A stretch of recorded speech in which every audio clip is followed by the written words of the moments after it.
Welcome to today's episode of the Media Box. I am your music host, Austin. Today, I'm going to review SchoolBoy Q's major label debut, Oxymoron. So let's get on with the album review. This album features many rappers and SchoolBoy Q's fellow Top Dog label mates, such as J-Rock, Kendrick Lamar, 2 Chainz, BJ the Chicago Kid, Tyler the Creator, Kurupt, Raekwon, SZA, and Suga Free. Just so you know, this album should have a few hits based from the mentioned artists. If any of you watching this know SchoolBoy before Oxymoron, you should see that he has released Setbacks and also Habits and Contradictions, but those weren't on major labels. This album has displayed a lot of evidence showing as to this album is aims towards the life SchoolBoy had to live, being a gangster, and the sacrifices he made for his daughter. The album kicks off with the obvious gangster-themed track, Gangsta, which is a straight thug track that can get you pumped and ready to go. This song has a great and hard beat and speaks a bit of truth about SchoolBoy Q's gangbanging life. Next is a song called Lost Awesome, featuring J-Rock. The song starts off with a nice and catchy section that reminds me of something that would have Ludacris in it. Although I don't understand the part at the end of the song where everything just slows down and drops into a low-pitched voice. Next is one of the more popular songs on the album, Collard Greens. This song features Kendrick Lamar. If you haven't listened to this song yet, then you need to. It's instantly catchy and has such a nasty beat, and Kendrick cues in after SchoolBoy's verse and just kills it. This is an instant recommendation off of this album. Now, the next song is a song that I was a bit skeptical about before giving it a listen, but it's a song called What They Want, featuring 2 Chainz. Before I even gave the song a listen, I didn't feel like the song would be good enough and fit my own standards. But seeing as how SchoolBoy Q and 2 Chainz have quite different personalities, the two actually churned out a pretty decent song. Next is a song called Hoover Street, which is a street that SchoolBoy grew up on, and is a song that details the many things that SchoolBoy experienced, witnessed, and observed as a kid growing up on that street. It even details things like his uncle stealing money from his mom, or how addicts will always try to find a way to steal for their habit. Next is another great song called Studio, featuring BJ the Chicago Kid. This is a love song about sex and has a lot of graphic lyrics that can't even be said on this review.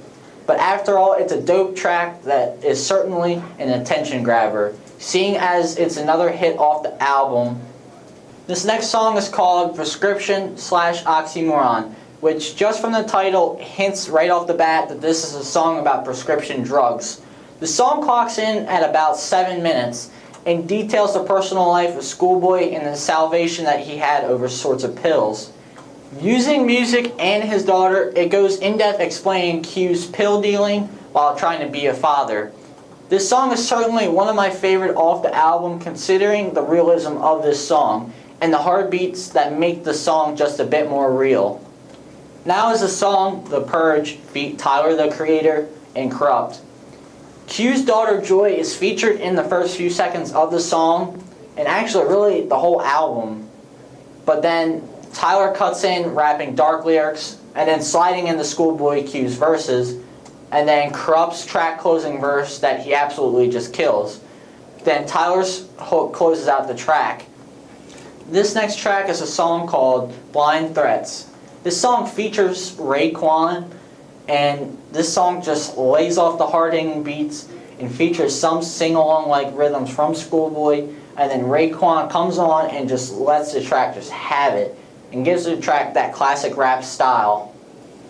Now is a song called Hell of a Night, which is a solo SchoolBoy song on the album, which is one of the 7 tracks that are solo, which has a lot of club beat to it, and features some of Q's slinkiest rhymes on all of Oxymoron. The only thing that I find unsuitable to this track is the spooky harmony that hovers around the background of this track, and it's really annoying.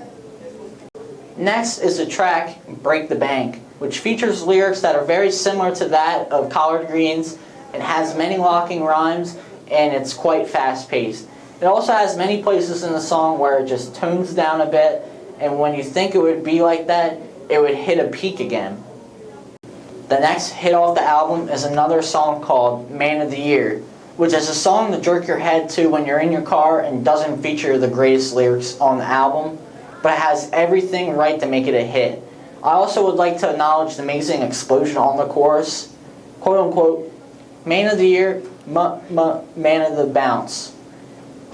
Now is the song His and Her Friend featuring fellow Top Dawg Ant member SCA, which is an Oxycontin-driven song that has a lazy vibe to it and stretches out and kind of just lacks musically. This song is my least favorite song on the album just because of all the elements of a song that it lacks. Next is the Habits and Contradictions sequel called Grooveline Part 2, featuring Suga Free.